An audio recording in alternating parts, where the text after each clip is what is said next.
Donc on s'est arrêté, nous avons déjà l'expression de Q de T, nous avons l'expression de I de T, et nous voulons représenter graphiquement ces deux fonctions, Q de T et I de T.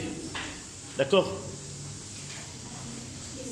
Mademoiselle, tu laisses l'écriture la prochaine fois, tu donnes le cahier à ta copine, et tu laisses la partie où tu veux compléter le cours, tu le feras hors classe.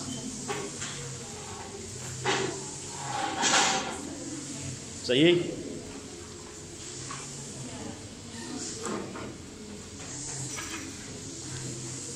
Écrivez le titre, représentation graphique de I de T et de Q de T.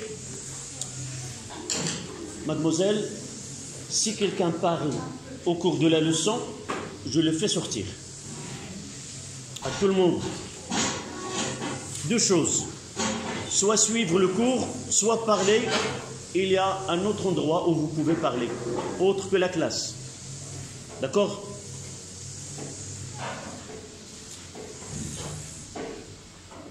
C'est bien entendu? D'accord.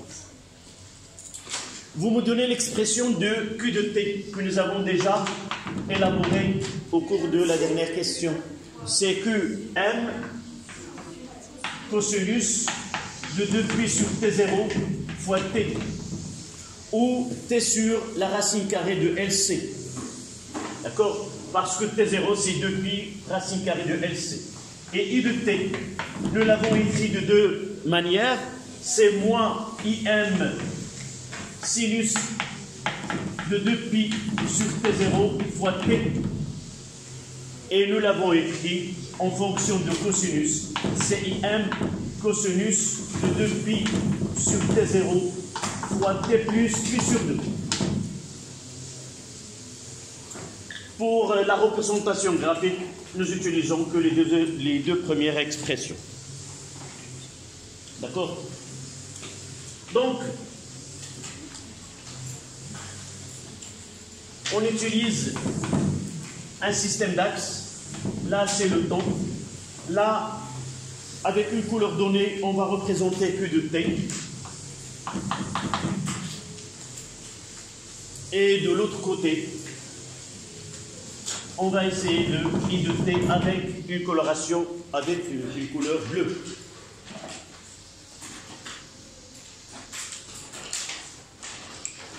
Donc Q, il varie entre deux valeurs, plus Q et moins Q.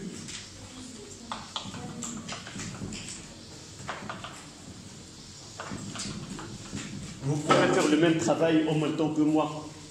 Vous avez déjà travaillé sur des fonctions trigonométriques, sinus ou cosinus, et par la suite, vous pouvez les représenter. Pour Q, là c'est plus Q max, et là c'est moins Q max. Tâchez à avoir le même nombre de carrés C3, petit carré. D'accord? À l'instant t est égal à 0, Q0 est égal à Q max. Donc on commence, on va essayer. De cette façon, c'est une fonction qui est périodique, de période T0.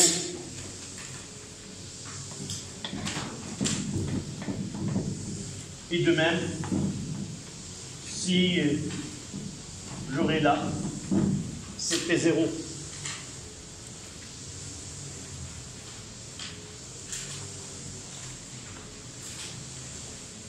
I de T en bleu.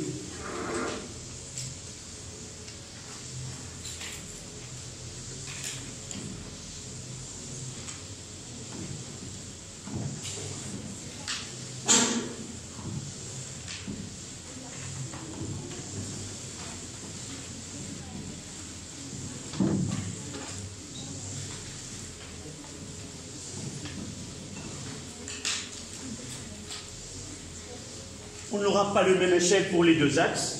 Je choisirai par exemple Imax, c'est plus Imax. Et là, c'est moins Imax.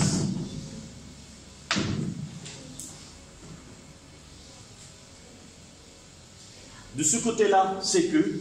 Et pour lire les valeurs, normalement dans un exercice, pour lire les valeurs de I, il faut se référer à l'axe où nous avons schématisé I de t.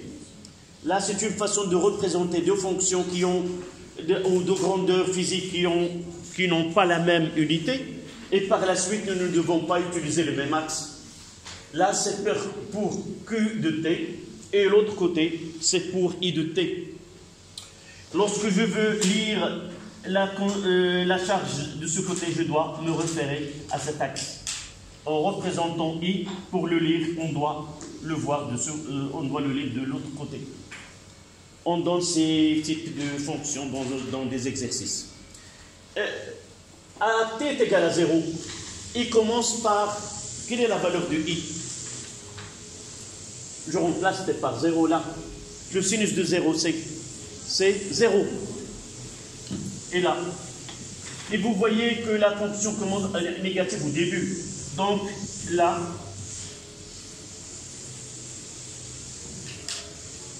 pardon, je dois utiliser la couleur bleue pour se référer à I de t.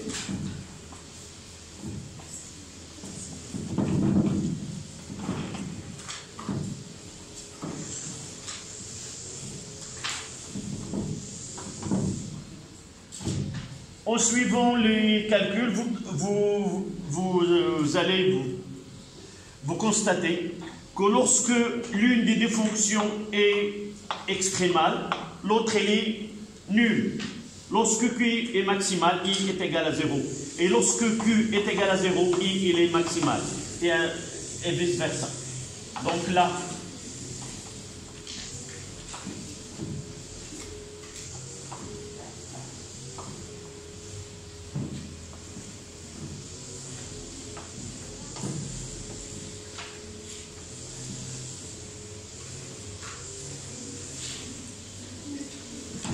là, c'est I de t.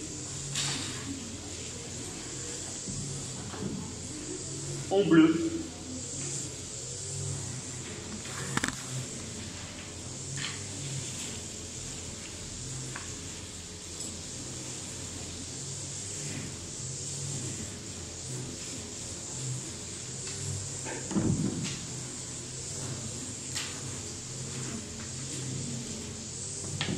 Q de t. Et là, c'est U de t.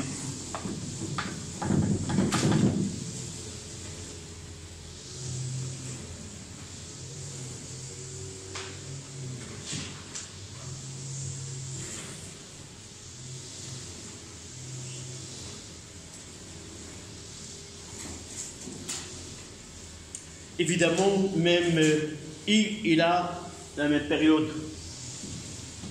de là à là, c'est toujours t 0.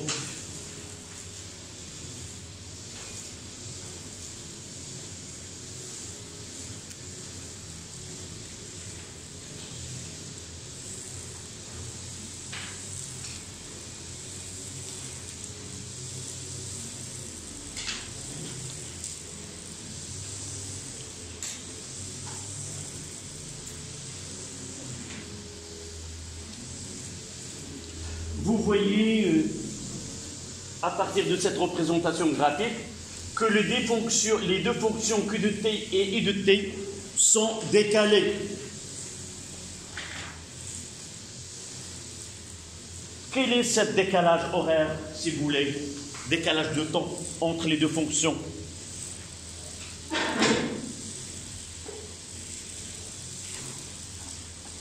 Pour déterminer le décalage, ce décalage delta de t entre les deux fonctions, on doit lire où? Soit qu'on essaie de faire glisser une fonction pour qu'elle soit en phase avec l'autre, et nous voyons que ce décalage, il est là. Ça correspond à quoi? À un quart de période. De là à là, c'est t. De là à là, c'est t sur 2. Et d'ici à là, c'est t0 sur 2. t0 sur 4. On dira que les deux fonctions sont en quadrature de phase. C'est-à-dire, la différence entre les deux, c'est T0 sur 4. Donc I de T et Q de T sont en quadrature de phase.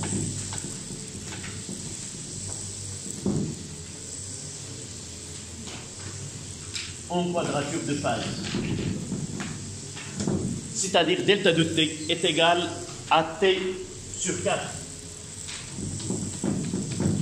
T0 sur 4.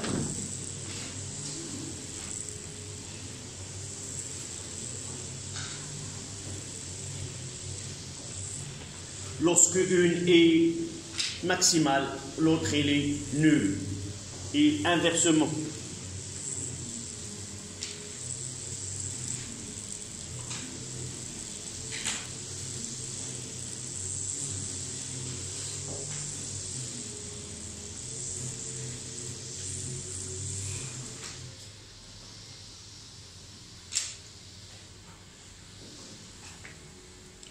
Comment expliquer lorsque la charge dans le condensateur est maximale, l'intensité de courant elle est nulle et qui se répète le long de ces oscillations? En réalité, à l'instant t est égal à 0, c'est quoi? C'est juste au moment où nous avons chargé le condensateur et nous commençons à le décharger dans le circuit. C'est évidemment que la charge du condensateur est maximale et le temps il n'est pas encore et le courant n'est pas encore établi dans le circuit. Et celui-ci il se répète d'une façon périodique. Une fois qu'il est totalement déchargé, il se recharge de nouveau et il se répète. C'est-à-dire chaque fois qu'il y a une décharge totale du condensateur, l'intensité elle commence à avoir une valeur maximale pour le recharger. Et de cette façon, on explique ce circuit qui est oscillant entre une charge qui est nulle et une charge qui est maximale. Et une intensité qui est nulle et une intensité de courant qui est maximale. On va le voir de point de vue énergétique, comment expliquer cette oscillation ou cet échange d'énergie entre le condensateur et la bobine.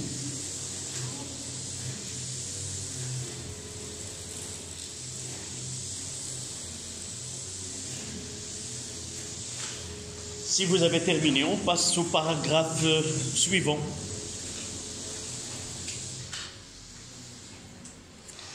Échange énergétique.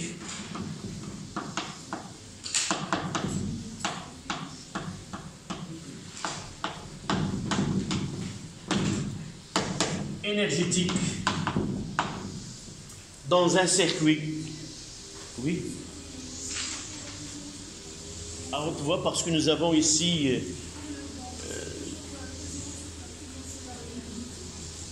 nous avons représenté que du T et du T et nous avons constaté de là.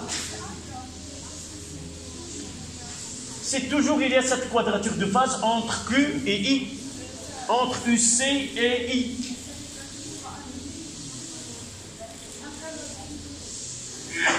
Je n'ai pas compris ce que tu veux connaître. C'est valable? Variable en quoi? Entre quel état? Mais comment il peut être variable? Nous avons trouvé que ça c'est l'expression de Q dans un circuit LC. Et ça c'est l'expression de I dans un circuit LC. Comment peut-on qu'il peut varier d'un circuit LC à un autre? Mais si tu es d'accord que ces expressions ne peuvent pas changer, c'est-à-dire leur représentation graphique ne peut pas changer, et par la suite cet écart de temps entre les deux, ou cet écart de phase, il est toujours le même. Qu'on aura plus pi sur 3, ou qu'on aura autre que ce phi à l'instant t est égal à 0, toujours il y a un écart, il y a un déphasage entre les deux de pi sur 2. Toujours. Qui ramène ce pi sur 2? C'est le signe moins. Et le moins, il est toujours présent en dérivant la Q. D'accord? Donc, j'ai dit, on passe échange énergétique dans un circuit oscillant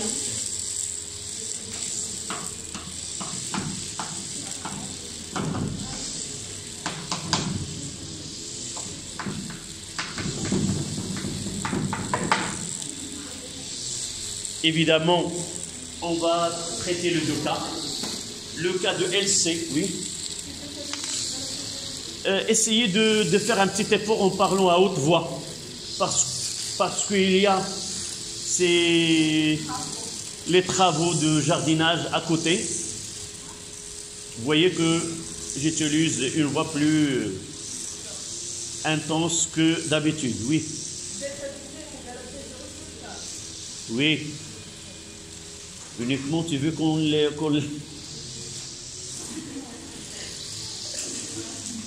on l'a déterminé à partir de graphes. Et il y a un décalage entre les deux fonctions. Le décalage, c'est ça le décalage. Si je ramène cette courbe en la glissant vers l'arrière, ils commenceront par la valeur nulle, et tous les deux, ils sont négatifs, puis ainsi de suite. Donc, ce décalage-là, de temps, il est un quart de période.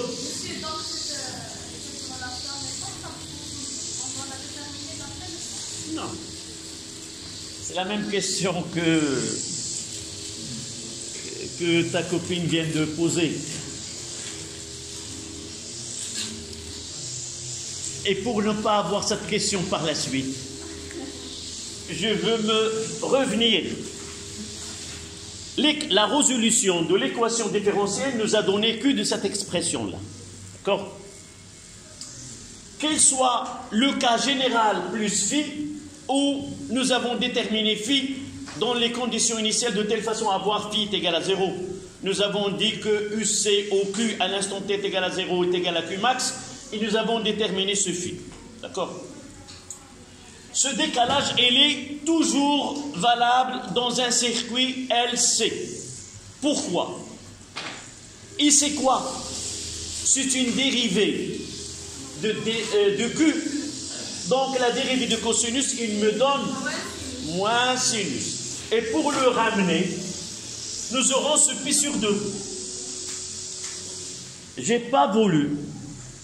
J'ai choisi le chemin le plus simple, le plus facile à suivre, mais vous m'obligez à prendre une autre. Le déphasage, le delta de phi.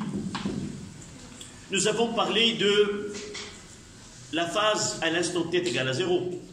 Le déphasage entre les deux fonctions, ça sera 2pi sur t0 fois t moins 2pi sur t0 fois t moins plus pi sur 2. Si je prends la valeur absolue, ça me donne quoi? Donc, delta de phi, ça donne pi sur 2. Là, c'est une démonstration qui est théorique, n'a rien à voir avec la représentation graphique. Donc, le déphasage phi, donc, delta de phi, cette expression, nous l'avons vue l'année dernière, en première année. Delta de phi est égal à quoi? À oméga delta de t. Vous vous rappelez de cette relation? Mouvement circulaire? Vous ne me rappelez pas? Tant mieux. Donc, dans ce cas-là, c'est delta de phi, ça sera oméga 0 delta de t. Ce delta de phi, c'est quoi? C'est pi sur 2, qui est égal à 2pi sur t0 fois delta de t. Et de là, je vais faire sortir ce delta de t, ce décalage. Ça sera combien? C'est t sur 4, c'est pi fois t0 sur 4pi. Donc, c'est t0 sur 4.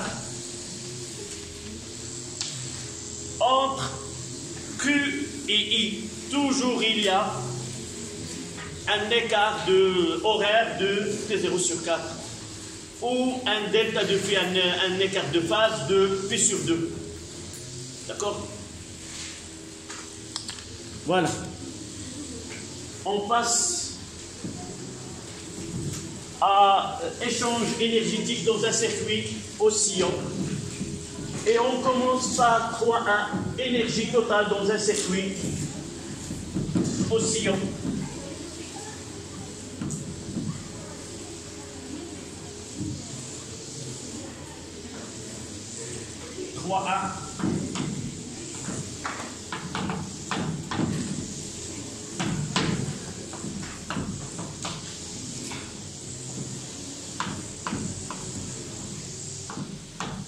Dans un circuit oscillant,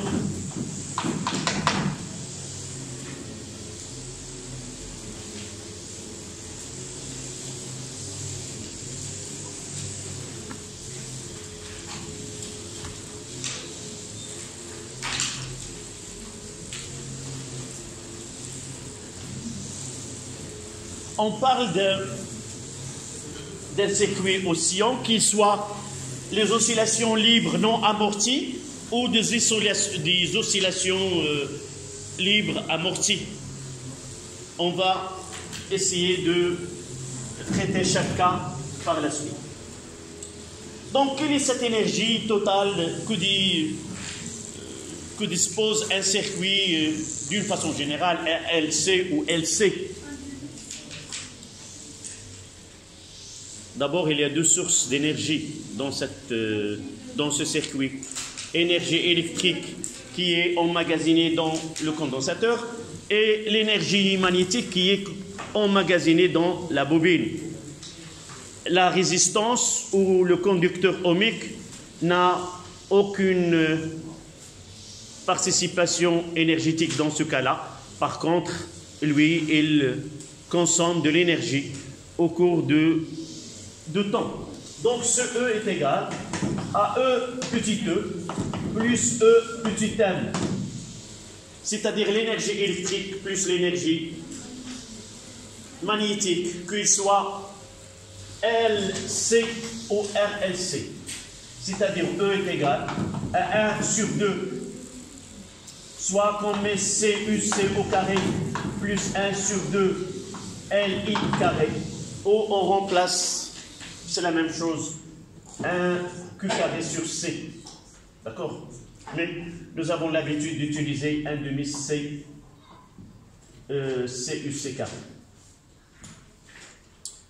Donc je dois faire baisser l'intensité de ma voix. J'en profite de ce repos.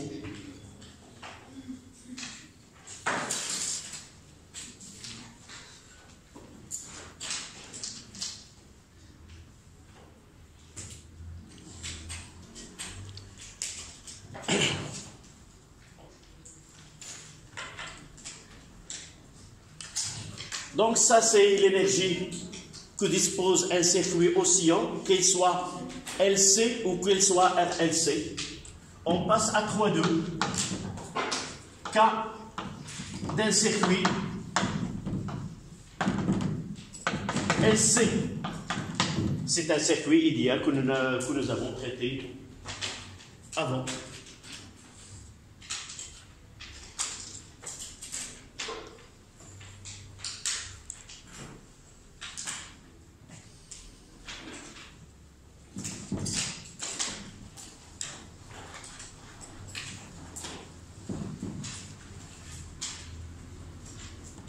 La première des choses, c'est, dans le cas d'un circuit LC, comment est cette énergie totale?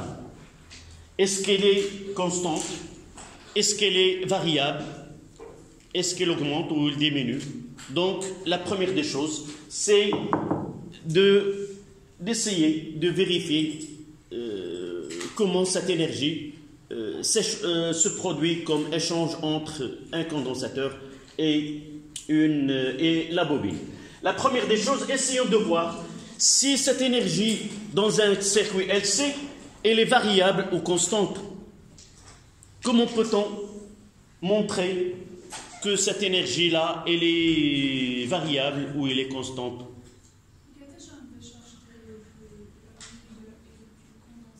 Comment? Oui. Mais il y a une décharge dans une bobine, et la bobine, elle aussi, elle produit de l'énergie. La question que se pose, nous voyons que le condensateur, il se décharge, donc on voit que son énergie électrique diminue au cours du temps, mais ça régénère de l'énergie magnétique dans la bobine. Entre cette augmentation de l'énergie magnétique dans la bobine et la diminution de l'énergie électrique dans le condensateur, est-ce qu'il y a dans le circuit un facteur qui va essayer de faire diminuer ou augmenter cette énergie? Parfois, il vaut mieux de passer aux mathématiques qui nous donnent une solution sans réfléchir trop de ce qui se passe physiquement dans le circuit. Pour montrer qu'une grandeur, oui, je vois que la réponse sur ton visage. Exactement. Les mathématiques nous donnent, si nous voulons montrer qu'une grandeur physique est constante, il se fait de réaliser la dérivée. Si elle est constante, sa dérivée doit être nulle. En réalisant la dérivée, nous pouvons arriver à une expression au cours de laquelle nous pouvons dire soit qu'elle est constante, soit qu'elle est variable. Et même, on peut connaître s'il augmente ou s'il diminue. Ça, ce sont les mathématiciens qui nous donnent cette porte pour voir qu'il diminue au cours du temps. Comment le savoir à partir de cette dérivée? Vous voyez que la dérivée, c'est la dérivée, elle est négative, la fonction est décroissante. C'est la dérivée positive, la fonction est croissante. Si nous trouvons que la dérivée elle est positive, donc il y a une augmentation. Si nous trouvons que la dérivée est négative, ça veut dire qu'il y a diminution. Et si nous trouvons qu'il est nul, ça veut dire que cette grandeur elle est constante dans le temps. C'est ça ce que nous allons faire avec le circuit LC. Donc, réalisons la dérivée de cette énergie. Donc, dans LC, qu'est-ce que nous avons comme résultat de cette étude? Là, c'est LC, son équation différentielle, LC d carré de UC sur dt carré, plus UC est égal à 0. Ça, l'équation différentielle caractéristique de ce circuit idéal. Nous disons idéal parce que la réalité n'est pas ainsi. Quel que soit le circuit, toujours il y a une résistance, quoi qu'elle soit, petite, toujours il apparaîtra R dans cette équation. Donc, c'est 2 de E sur dt est égal à d sur dt de 1,5 c UC carré plus 1,5 LI carré.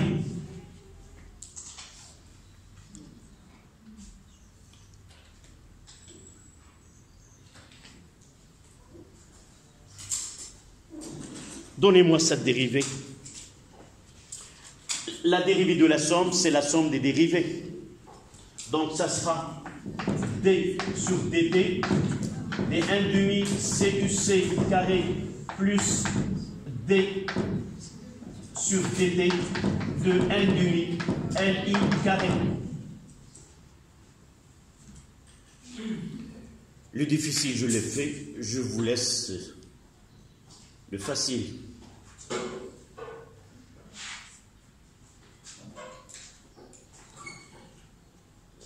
Toujours lorsque j'arrive à ce calcul-là, je dis toujours la même chose, c'est qu'on ne profite pas des mathématiques qu'on étudie, parce que vous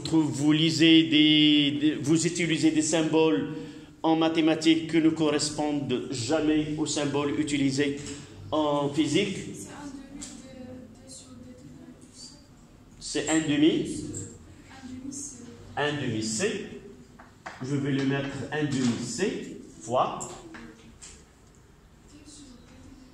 Non, je dérive. Je reviens aux mathématiques que vous utilisez. Là, ce que vous étudiez, y est égal à x carré. On mettra un prime. Mais en réalité, ce prime-là, en mathématiques, c'est d de y, c'est d de x. C'est ça. On le note en physique, s'il vous plaît. Et qu'est-ce que je fais? Je fais la dérivée avec une variable qui apparaîtra d'une façon directe dans mon expression. Et ça donne 2ax.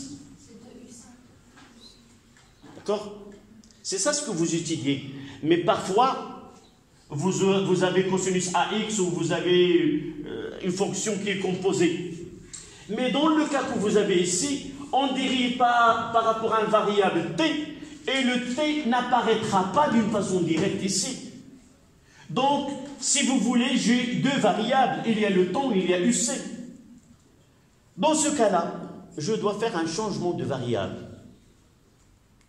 Au lieu de dériver d'une façon directe avec d de ut, je mettrai quoi? C'est d sur d de uc de 1 demi c uc carré fois quoi? D de uc sur dt. J'ai rien fait. Je peux simplifier. Et j'aurai toujours la dérivée par rapport au temps. Quel est l'intérêt de cette écriture? Le même variable, je l'ai là. Et je vais là réaliser la dérivée de quoi? Ce que j'ai appris en mathématiques. Ça donne quoi là? C'est 2 avec le 2. Ça donne, se simplifie, ça sera C fois UC fois D de UC sur DT. Voilà la dérivée de cette expression. D'accord? Vous pouvez le faire avec I, qui peut passer au tableau, faire le même travail, mais cette fois-ci avec I. Là, et là, D de 1 demi L I carré sur DT est égal. Mais si vous ne voulez pas passer, vous me dites, moi, je serai, j'écrirai ce que vous dites. Quelle est le variable ici? C'est I. Donc je mettrai D sur D de quoi? De I. Je garde les parenthèses. Et qu'est-ce que j'écris là? D de I sur dt. Et j'écris cette expression-là. 1 demi Li carré. Et ça donne quoi?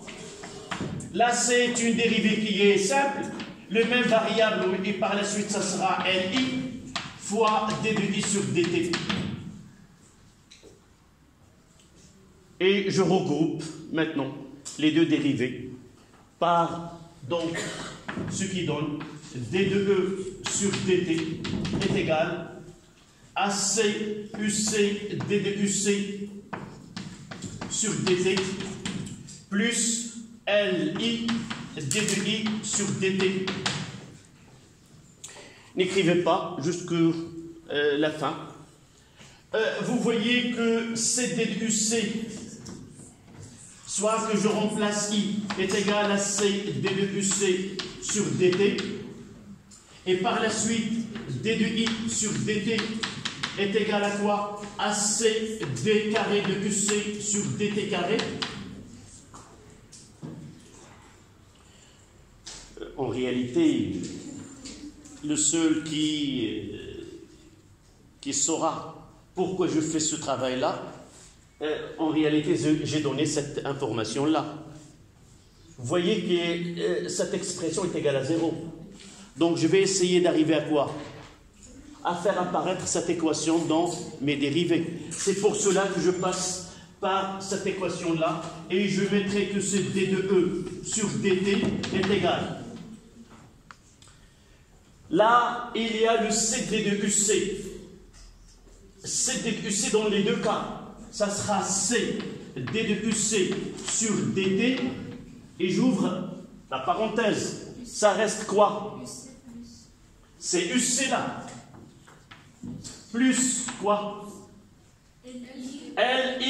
LC Qu'est-ce que j'ai là? LI, c'est C, D plus C sur DT. Et il y a un autre C. Ça donne LC, D carré de plus C sur DT carré. Voilà.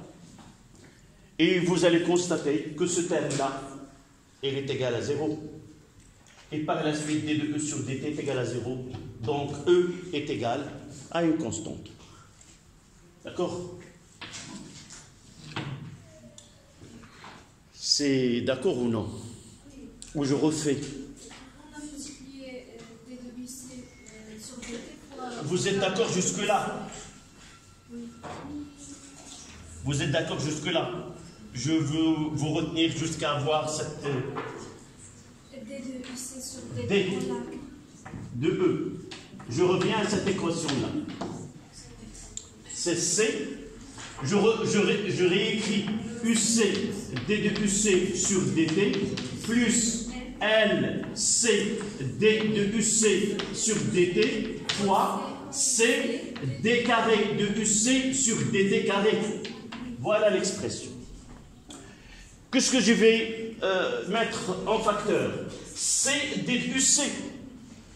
Ça sera C, D de UC sur DT, et ça reste quoi? Le premier terme, c'est UC. Et le deuxième terme, ça reste quoi? Il y a un C. Ce C D de UC, là, il reste LC D de UC. LC D carré de UC. Je vais l'écrire ici par la suite. D'accord? Si vous êtes d'accord, vous prenez 5 minutes. On reviendra par la suite. Écrire cette équation de nouveau. Monsieur, donc, DI sur DT est égal à C, D carré, UC sur DT carré. Oui, sur DT carré. Ah, c'est pour cela que... Non, sur DT carré. Voilà. Il me reste à écrire cette équation de nouveau ici. Donc, D de E sur DT est égal à C D de UC sur DT, entre parenthèses, UC plus LC D carré de UC sur DT carré. Et là, c'est nul, c'est 0. Voilà.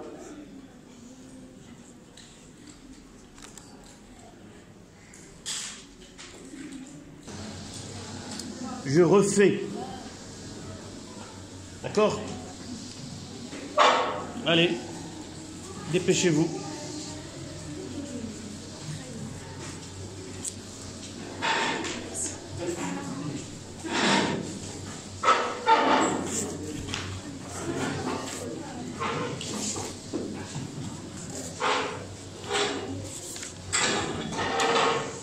Oui, tu viens, les deux. Voilà. Voilà. Tu as de la chance. Et le dernier, ça sera les deux derniers feuilles. Donc, je refais les calculs. D'accord? Et tu me montres là où c'est pas clair. Nous avons commencé par quoi? Deux données. LC D carré de UC sur DT carré plus UC est égal à 0. Nous l'avons établi avant.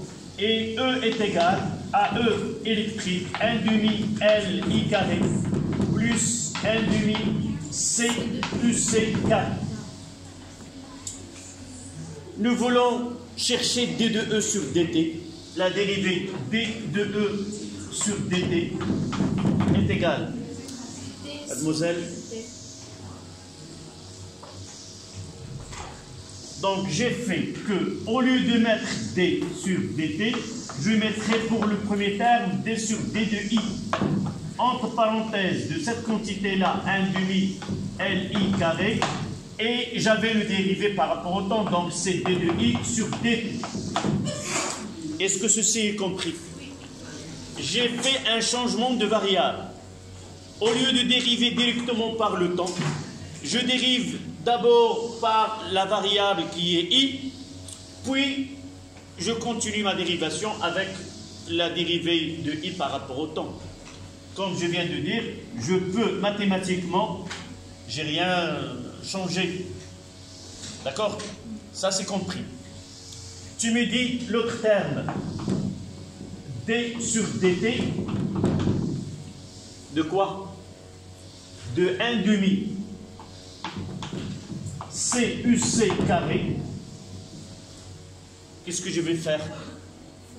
Qui est la variable ici? Toujours, s'il y a Q, je mettrai Q. S'il y a I, je mettrai I. C'est la variable qui est ici, je le mettrai là. C'est D de UC. Multiplié par D de UC sur D. Et là, c'est une dérivée qui est simple, celle que vous avez étudiée en mathématiques. Ça donne combien? Dérivée de x carré, c'est 2x. Dérivée de i carré, c'est la variable, c'est 2i. 2 avec 2 se simplifie, et ça donne li fois d de i sur dt. Plus, de la même façon, cc uc fois d de uc sur dt. D'accord? Donc 2uc, et je vais essayer. Soit je remplace là, 7 d de uc sur dt, c'est quoi? C'est i. Donc je peux mettre cette équation comme i, facteur de quoi? De L dt sur dt, plus uc. Et c'est quoi là? C'est l'équation différentielle. Ce L dt sur dt plus uc est égal à LC d carré de uc sur dt carré plus uc. Et c est égal à 0. C'est l'équation différentielle que nous l'avons. Dt carré, oui. Donc par la suite, ce d de e sur dt est égal à i fois LC d carré de UC sur dt carré plus UC qui est égal à 0. Donc E est égal à une constante. Toujours dt carré. Et vous avez sur E est égal à une constante. Il nous reste à déterminer la valeur de cette E.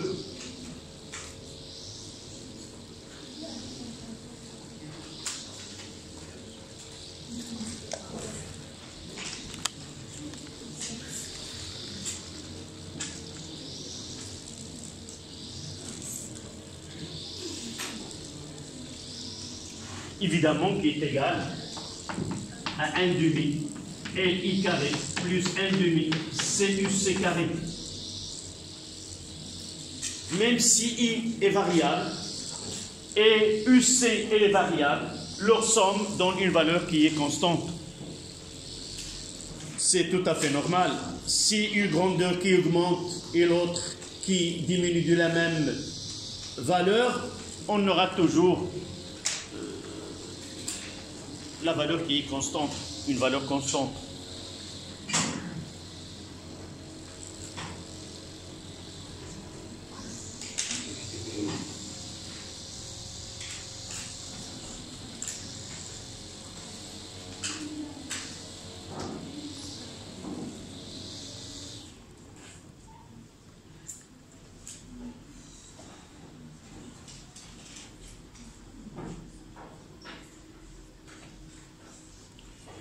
On va essayer de faire un petit tableau, et c'est le temps.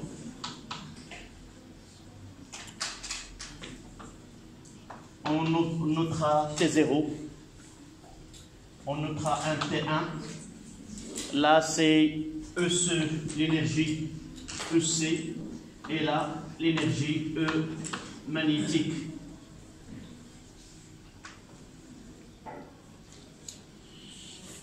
Là, nous avons déjà, là c'était 0 sur 4. T0 est égal à 0. C'était 0 sur 4. T0 qui est égal à T2.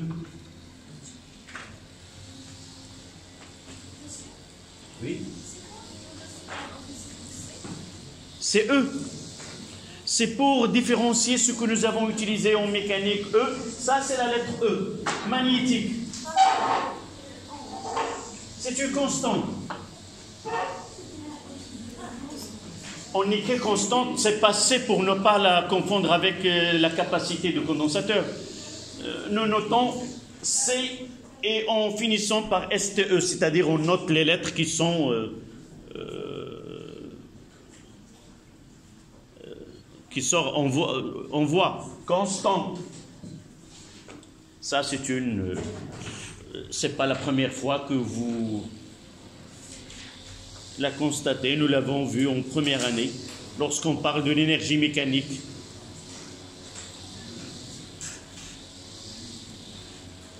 Vous revenez aux représentations graphiques de Q de T et de I de T et vous essayez de me donner, de compléter ce tableau-là. À partir de la courbe de I de T et de Q de T.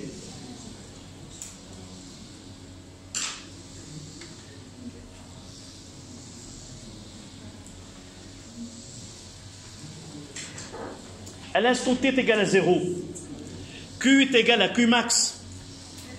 C'est-à-dire C est égal, C est égal à E. Donc là, on aura 1 demi CE carré. Et vous, pour I, quelle est la valeur de I à l'instant T est égal à 0? C'est 0. Donc là, ça sera 0.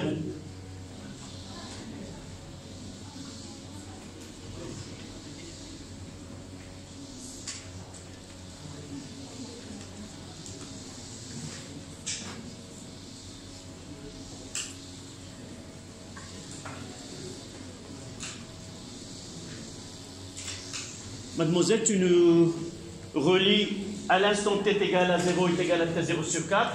Quel est UC au Q à cet instant-là, dans le graphe que tu as déjà représenté?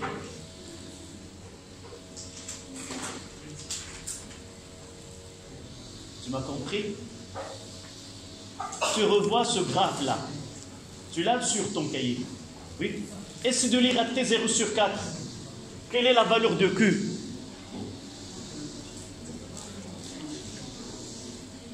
Le 1/4 de période.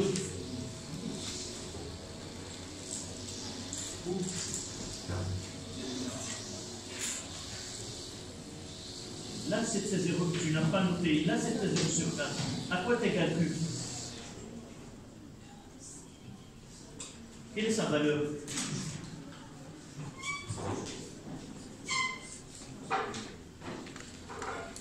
Je refais ce schéma. Je croyais que vous pouvez lire d'une façon. Voilà Q.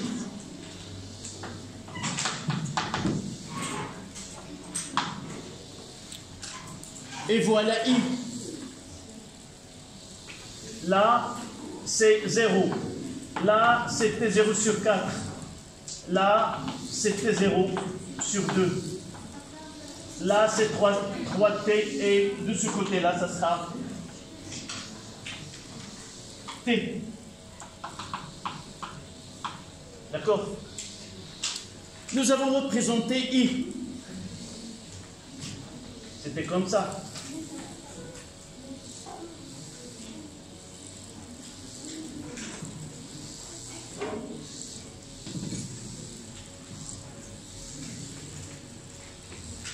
Voilà, mademoiselle, tu suis sur le tableau et tu lui dis quelle est la valeur de Q qui est schématisée en bleu. À l'instant T est égal à Z0 sur 4. C'est 0. Là. Pour connaître sa valeur, il faut choisir le point et faire la projection sur l'axe. là, la projection c'est là, c'est 0. Et pour I, c'est moins I max. Donc là, on aura 0. Et là, 1 demi, entre parenthèses, moins I max, ça donne 1 sur 2, L I max au carré. D'accord? Donc, ici, Q T0 sur 4 est égal à 0. Ça veut dire que UC est égal à 0. Et I de T0 sur 4 est égal à moins IN. Et nous avons remplacé dans l'équation, ça donne ce qui donne E est égal à 0 plus 1 demi L moins IN au carré. De là, on conclut que cette valeur, évidemment, vous savez en mathématiques, si une fonction elle est constante, il suffit de connaître sa valeur à un instant donné, dans un cas donné. Et cette constante qu'on trouvera, ça sera la même, quel que soit le temps. Donc par la suite, CE est égal à 1 demi L IM carré, qui est égal à 1 demi CE carré. Avec ce E là, c'est la tension de générateur avec laquelle on a chargé ce condensateur. Essayez de faire attention. Ce E, il est constante. Elle est la somme de deux expressions qui sont instantanées. Mais en valeur maximale, elle est égale. Il n'y a pas le plus entre les deux. Parmi les erreurs qu'on peut commettre sans faire attention, on n'écrit que E. L'énergie totale, c'est 1 demi L I max au carré plus 1 demi CE carré. Mais égal. D'accord? D'accord? Voilà. Ça, c'est pour le circuit LC. Il nous reste à représenter cette énergie, mademoiselle. Essaie de... Sinon, par la suite, tu me demanderas une télécommande et de suivre. Oui. Quoi? Une règle. Petite règle ou une grande règle? Là voici. Tu fermes la porte, s'il te plaît. D'accord? On essaie de représenter l'énergie E en fonction de temps. On va utiliser deux couleurs comme d'habitude. C'est E, petit e est égal à quoi? 1 demi, c'est 1 demi. CUC carré. Qui est égal à quoi? Ça, c'est pas la peine de le faire. Vous l'avez déjà. Uniquement pour voir comment se fait la lecture. Donnez-moi cette expression. Ce E en fonction de temps. L'expression de UC, c'est quoi? C'est E cosinus de 2pi sur T0 fois T. Donc ça donne 1 demi C E carré cosinus carré de 2pi sur T0 fois T. D'accord? Pour phi. Ça, nous l'avons déjà parlé de ce... nous utilisons les relations que nous avons établies avant cette paragraphe. On ne va pas toujours changer et chercher ce phi. Tu reviens à UC. Je vois que ce cours que nous avons fait avant n'a pas été revu. Ça y est? On on ne va pas changer chaque fois. Chaque fois, on cherchera à quoi est égal à phi. Nous avons adopté un choix au départ, que UC est égal à 0, UC0 est égal à E, et nous avons défini ce phi. Dans un exercice, on peut changer. Mais pour stabiliser la démonstration ou le cours, nous avons adopté un choix. On le gardera jusqu'à la fin de ce cours. D'accord ? Ça n'empêche pas de refaire. Mais refaire, ça donne de temps supplémentaire. D'accord ? Donnez-moi E, M. Ça est égal à 1 demi. L, quoi? I, c'est quoi? Vous l'avez au-dessous. C'est moins IM sinus. Cosinus de 2pi sur T. Avec le carré, ça donne IM carré sinus carré de 2pi sur T0 fois T. Voilà les deux fonctions qu'on doit représenter sur ce graphe. L'énergie en fonction de temps. D'accord? Je demande votre aide. Cherchez, pour représenter cette fonction, on doit la linéariser. Je vous demande de déterminer la période de ces deux fonctions, E, l'énergie électrique et l'énergie magnétique.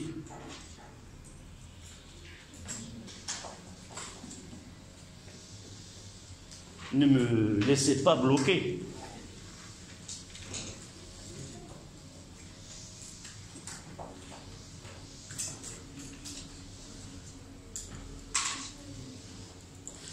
Vous savez linéariser une fonction trigonométrique? Non? Oui? Donnez-moi le cosinus. Linéariser la fonction trigonométrique. Cos de A plus B. Cos de A plus B est égal à quoi? Je vous ai donné ces cocos ici. C'est cos carré de A moins sinus carré de A. Et j'utilise l'identité remarquable que sinus carré plus cosinus carré, ça donne quoi ça? C'est 1. Là, c'est cosinus carré plus sinus. Je mettrai plus 1 moins, là c'est moins. 1 moins cosinus carré. Et je donnerai cosinus carré de A est égal à quoi? À 1 plus cosinus de 2A sur 2. Ça, normalement, vous apprenez ces règles. Le moins avec le moins, ça donne cosinus carré. 2 cosinus carré moins 1. Je fais passer le moins de l'autre côté. Ça donne 1 plus cosinus de 2A. Ce cosinus 2 cosinus carré est égal à cosinus de 2A plus 1 sur 2. D'accord? Comment? Vous n'avez jamais eu... Mais non. Si vous l'avez étudié dans les fonctions trigonométriques, comment linéariser, vous discuterez par la suite, mademoiselle. Je suis sûr que vous avez déjà étudié ceci. Oui? Tout à l'heure, tu lui donneras dans quel cours, avec quel prof, s'il était avec toi dans...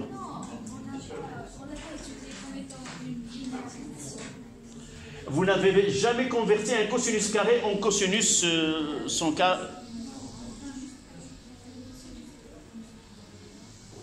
C'est l'occasion, donc. Donc, là, je peux remplacer cette E, petit e, est égal à quoi? 1 demi C2 carré fois le 2, je le fais sortir, et ça donne 1 plus cosinus de 2 fois 2pi sur T0 fois T. Je fais ce travail uniquement pour chercher la période de la fonction E, tout simplement. C'est une fonction qui est cosinus, c'est une fonction qui est périodique. Je dois chercher sa période. Donc, je peux l'écrire, cette équation-là, 1 demi CE carré fois 1 plus cosinus de 2pi sur t, et non pas t0, fois t. J'ai le droit. Je fais un changement. Au lieu de la laisser... ce t0, c'est quoi ce t0? C'est la période propre de UC. C'est la période propre de QC. C'est la période propre de I de T. Nous avons changé de fonction. Donc, on va aussi changer de période.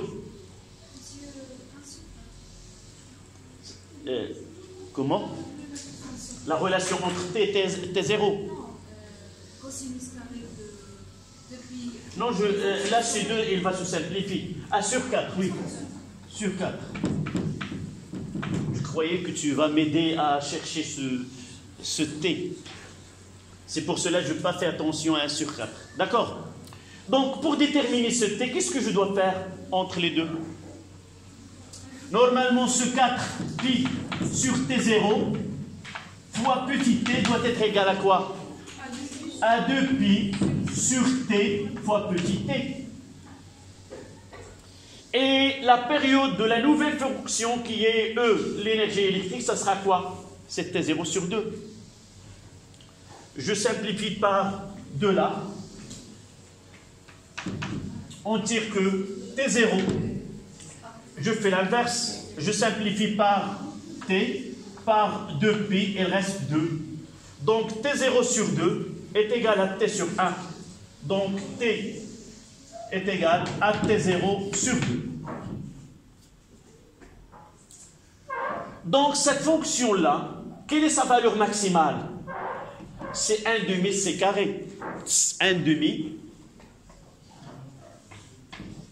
Là, je mettrai de la couleur bleue.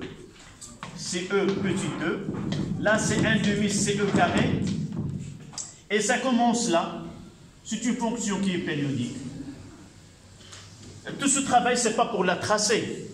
Uniquement pour déterminer de là. Là, c'est quoi ici? C'est T0 sur 2. Et non pas T0.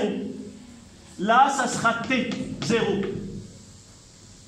L'autre, ça sera facile. Lorsque l'énergie électrique est nulle, est maximale, l'énergie magnétique, elle est 0. Donc là, on aura, voilà.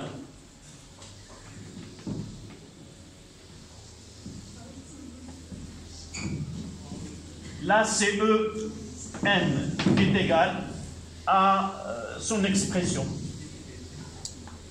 Et l'énergie totale, ça sera, vous avez, c'est pas de la chance, mais généralement, on ne vous demande jamais de tracer des courbes.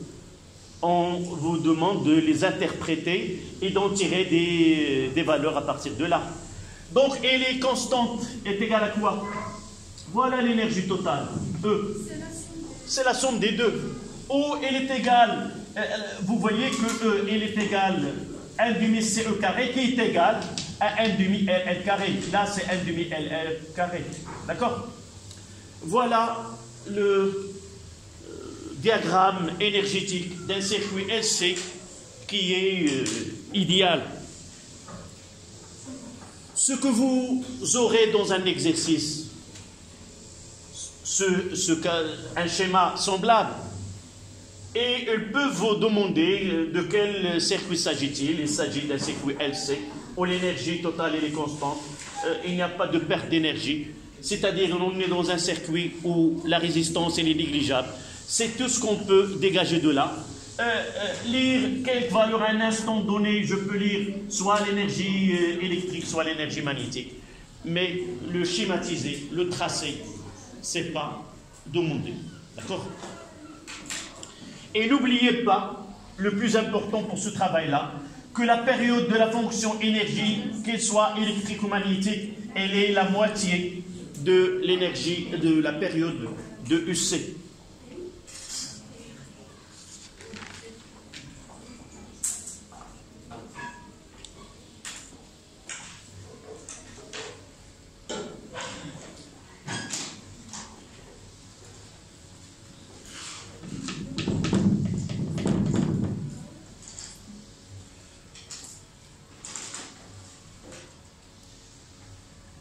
une question sur un point. Comment peut-on montrer que vraiment cette énergie est constante sans passer par la dérivée?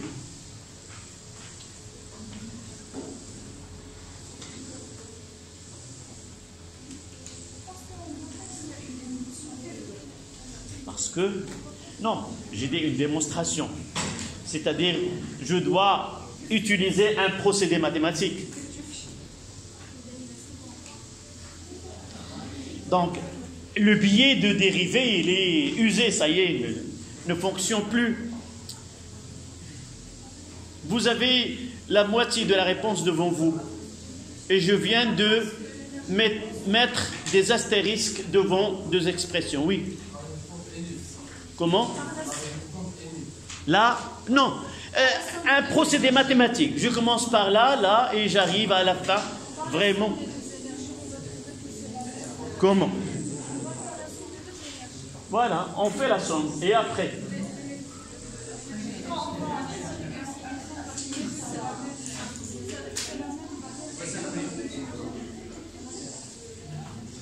Donc, il y en a qui disent on simplifie, tu as pris. Mais il fallait prendre le chemin à partir de la somme des deux. Oui. Dis-moi, l'étape la plus importante, c'est quoi pour avoir ce point? Non. Oui, voilà la somme. Et après, je mettrai ça plus ça. Non, dites-moi ce qu'on doit. Non. Quelque chose de concret. Là, nous avons, voilà la réponse. Là, nous avons un cosinus carré et un sinus carré. Donc, c'est facile de mettre en facteur une grandeur là. Je dois je dois remplacer Imax par son expression et j'aurai une relation soit un demi CE carré là, soit je remplace ce E avec Q max avec Imax et je trouverai la relation. Presque.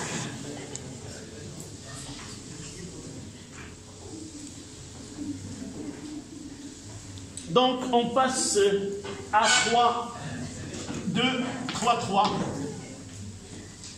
Cas d'un circuit réel RLC.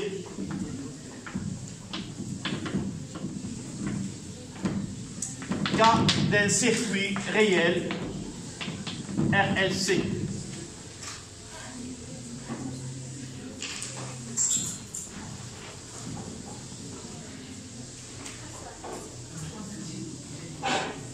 Parfois, poser des questions avec des points, ça réanime la classe et ça donne...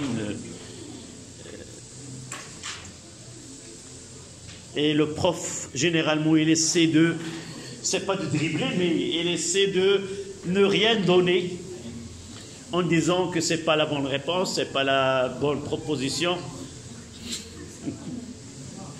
D'accord? Mais tu as déjà reçu plus que 4 points. C'est pas, je ne dribble pas, moi.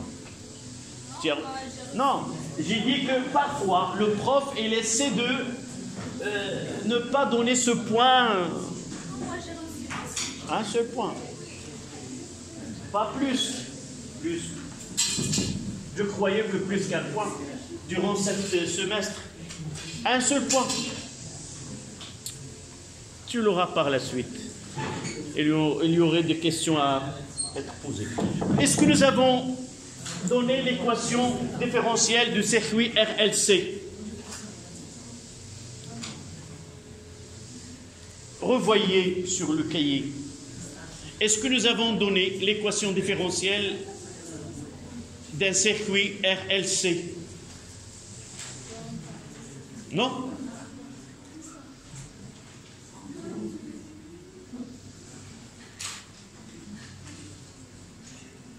Tu es très sensible. Chaque fois que je dis, je vois que...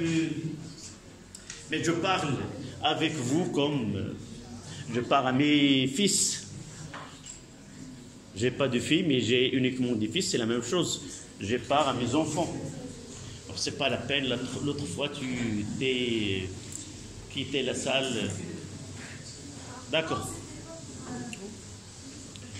C'est bien, je croyais que c'est l'inverse. Nous avons écrit l'équation, c'est LC. Redonnez-moi cette LC d carré de UC sur dt carré plus quoi? UC plus R plus petit r, I est égal à 0. Est-ce que nous avons écrit cette équation? Dites-moi non. Oui. Nous avons utilisé une résistance R et une bobine LR. On a établi cette équation. Alhamdoulilah. Donc, quelle est cette énergie? Nous avons dit qu'elle soit dans un système oscillant, qu'elle soit idéale ou qu'elle soit réelle, toujours E, ça sera 1 demi L I carré plus 1 demi CUC carré. Qu'elle soit RL ou RLC. D'accord? Et vous allez, le travail que j'ai fait avec LC, et comme j'ai dit toujours, qui est difficile, je vous laisse le soin de travailler sur ce cas qui n'est pas difficile. On va essayer de montrer, est-ce que cette énergie totale de circuit RLC, est-ce qu'elle est constante ou variable? D'accord? LC, d carré de UC sur dt carré, plus UC, plus R, c'est exprès. J'ai laissé avec I et je n'ai pas remplacé avec UC. On va voir par la suite. Donc, donnez-moi ces 2 de E sur dt. La même chose. Mais cette fois-ci, sont passés par changement de variable. Nous devons apprendre la dérivée dans son expression finale. Donc, ça sera 2 avec 2. C se simplifie. C'est LI. Puisque, au lieu de dériver par T, je dérive, j'aurai T2 sur dt. Plus 2 avec 2 se simplifie. Ça sera C, UC, plus D de UC sur dt. En réalité, nous l'avons déjà, ça donne quoi ça? C'est LCD carré de UC carré sur dt carré plus UC fois. Nous l'avons fois I.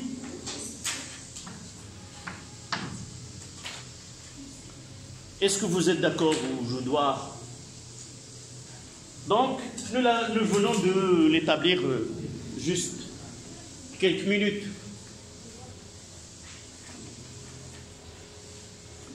Je reviens à cette équation-là, qui est 1. Et là, c'est 2. Qu'est-ce qu'elle me donne l'équation 1? Que ce LC d carré de UC sur dt carré plus UC est égal à moins R plus petit r fois I. Je garde cette partie et je fais passer l'autre de l'autre côté. S'il vous plaît.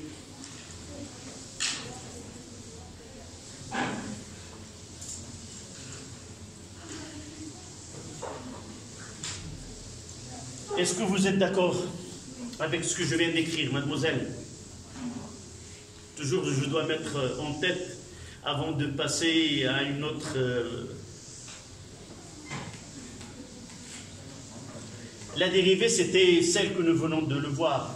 Mais le nouveau ici, c'est que cette équation différentielle de circuit RLC, je l'ai écrit d'une autre façon. J'ai gardé ces deux et je vais passer de l'autre côté pour avoir moins. Donc, j'aurai D de E sur dt est égal à quoi? Là, je le remplace par moins. moins R plus petit r fois I, et I, ça sera I carré.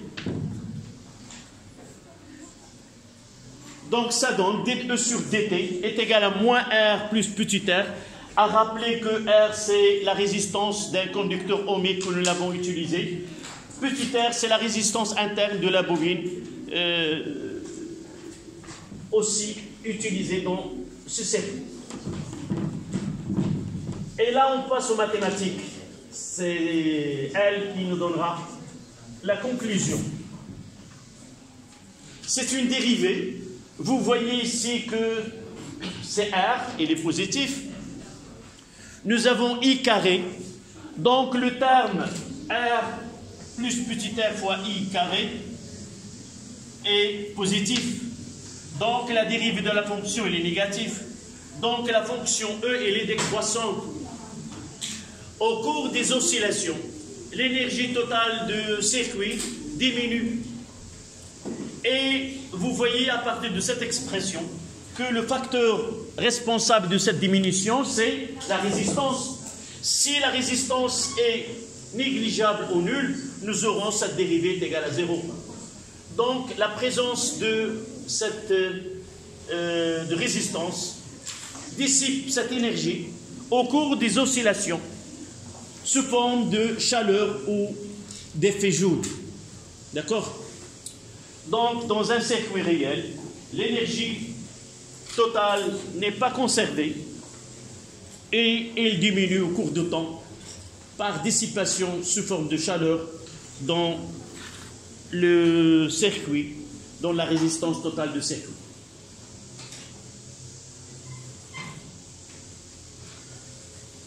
Donc, E c'est une fonction qui est décroissante,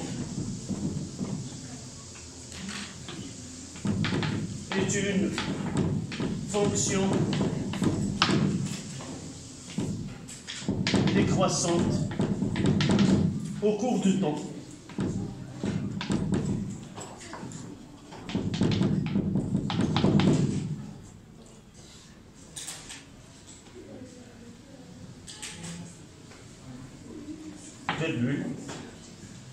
L'énergie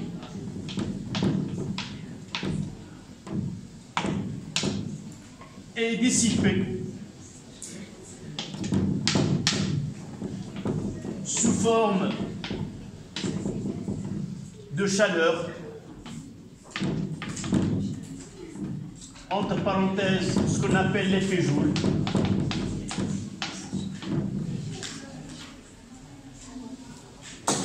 dans la résistance, dans R total.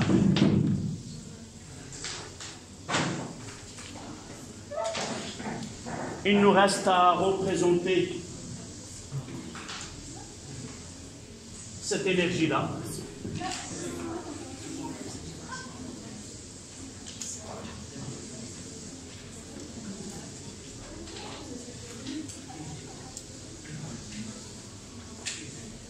Une écriture, c'est une écriture, il doit être fait d'une façon rapide. Lorsqu'on discute, lorsqu'on explique, on peut se tarder. Et généralement, j'efface le tableau lorsque j'entends des discussions. Et une discussion, ça veut dire qu'on a terminé d'écrire. Donc, si vous voulez garder le maximum le tableau, essayez d'être silencieux et parler gestuellement, avec des gestes et non pas avec...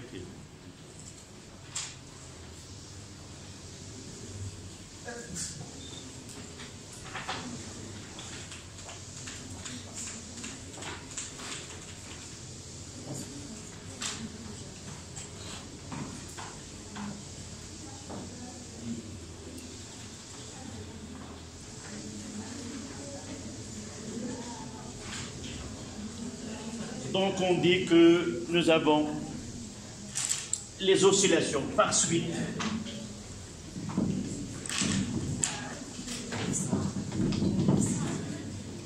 Par suite, les oscillations électriques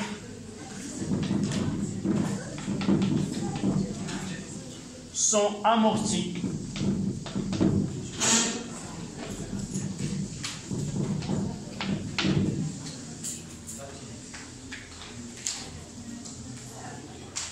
au cours de temps.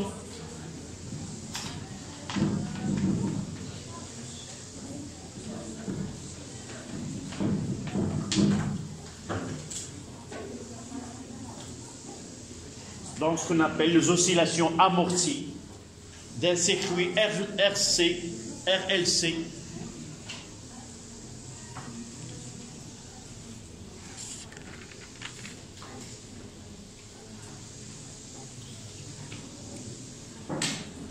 Donc, on n'aura pas le temps de terminer ce cours. Donc, on le terminera le mercredi. Et le vendredi prochain, Inch'Allah, on fera la correction de cette série que vous avez